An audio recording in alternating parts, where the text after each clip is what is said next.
What's up, everybody, and welcome to this week's video. This week we are talking about paragraph unity. If you're watching this and you're not live, you will have the Prezi link down in the description box. And if you are watching live, great, I'd love to interact with you. Let's learn a little bit more. Okay. Woof, there it is. There's our Prezi. All right, so again, we're talking about paragraph unity and coherence, which generally when you're writing, you want your writing to fit together. So let's start with unity. Unity means joined to form one thing, one unit, okay? So it's joined to form, your writing needs to be joined to form one singular unit. That's what you want it to do. It means that it has to be together.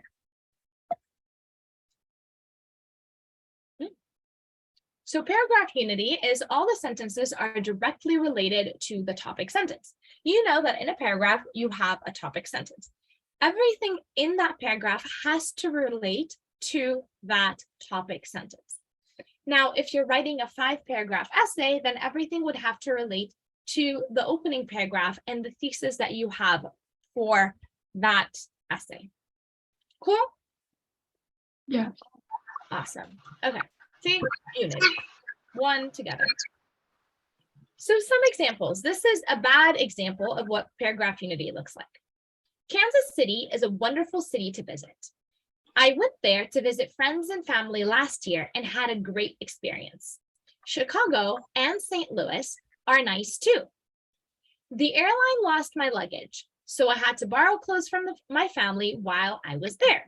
The people in Kansas City are really friendly and there are many great tourist attractions. So part of this problem is that it doesn't relate, not the entire paragraph relates to why Kansas City is a wonderful place to visit. We started off by saying that it's a wonderful place to visit. Then we go on and talk about Chicago and St. Louis, which is fine if we're listing cities and that's our topic, but this is not our topic, right? And then we go on to say that we borrowed clothes. So something is confusing about this paragraph. The reason why it's confusing is that it's not related together. It doesn't have unity. So these sentences do not explain why Kansas City is a wonderful place to visit, and they do not relate to the topic sentence, okay? So you want them to relate together. Make sense so far? How are we doing? Yes. All right, Yes. awesome. So now for a good example. So Kansas City is a wonderful city to visit. I visited my family last year and had a great experience. The people are very friendly and there are also many wonderful tourist activities. Also, there's very little traffic, so it was easy to get around.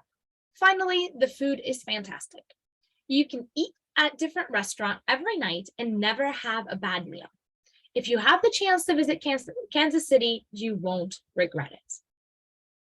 This entire paragraph revolves around why Kansas City is a wonderful place to visit, which means that the entire paragraph is united together. There's unity in that paragraph.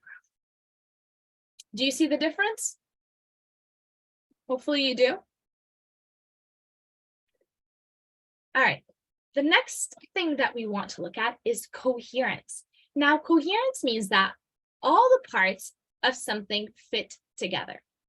When we're talking about paragraph coherence, we mean that all the sentences fit together and they make sense, okay? So you want them to be united. You also want them to make sense following each other.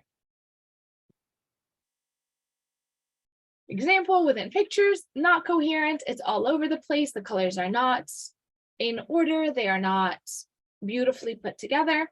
Coherent, you can see the kind of blues to the red. It kind of like swerves and there's this coherence or there's this unity or order to what we're doing of a spectrum.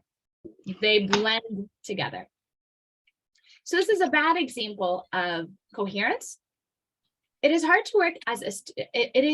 work being a student. I had to study every day, so I didn't have enough time. I decided to quit school. I failed 2 classes. You have too much homework. Some of your teachers are too strict. Think very carefully before you go to school. So does this paragraph have unity? Yes, it's all talking about the same thing. Okay. Is it confusing? Yes.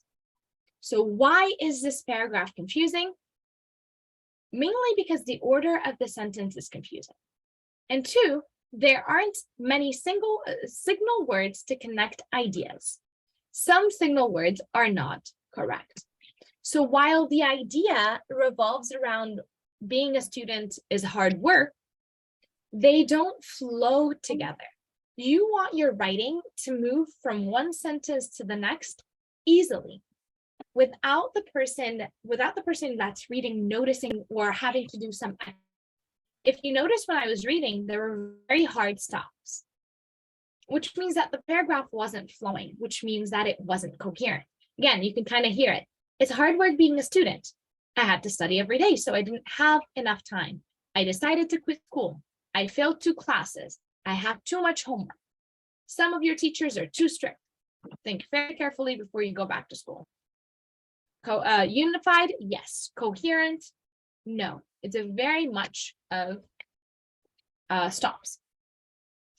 And then sometimes it says I or my, sometimes it says you or your. The reason why this is not correct is because in the paragraph, I'm either talking about myself or I'm talking to you. Okay, so you don't necessarily want to mix those 2 up. You're either talking about the general you in general, or you're talking about yourself. So a better way would have been, I decided to quit school. I failed 2 classes. I had too much homework. Some of my teachers are too strict, and I should think very carefully before I go back to school. Or from the beginning, we use you. It's hard being a student. You have to study every day. You don't have enough time, and so forth. Does that make sense? Hopefully. So let's look at the good paragraph. It's hard work being a student. First, there's a lot of homework, so you need time to study every day. Also, some teachers are strict. This means you cannot be late or cause any problems in their class. When I went back to school, I didn't have enough time to study, and I often missed classes because of work. This caused me to fail several tests. After I failed 2 classes, I decided to drop out of school because people should think carefully before they decide to go back to school. So if you noticed, this paragraph flows a lot better. There are connector words or signal words that connect the paragraph together. That makes it easy to move from one sentence to the next.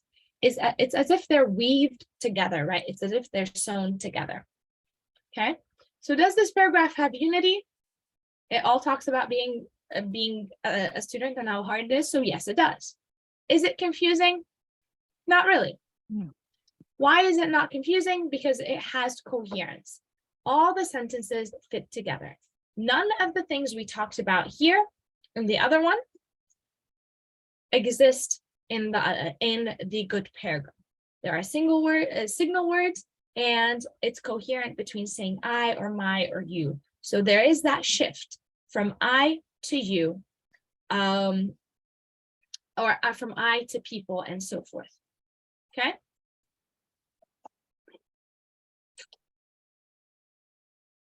So that's that. All right, and to quickly recap, every paragraph needs unity, so all the sentences help explain the topic sentence, and every paragraph needs coherence, which means all the sentences need to fit well together. All right, my beautiful people. That is it for this video. And if you're watching on YouTube, we are Grammar Minute, so make sure to subscribe to the channel. And if you're watching live with me, stick around. We will talk about this in a minute.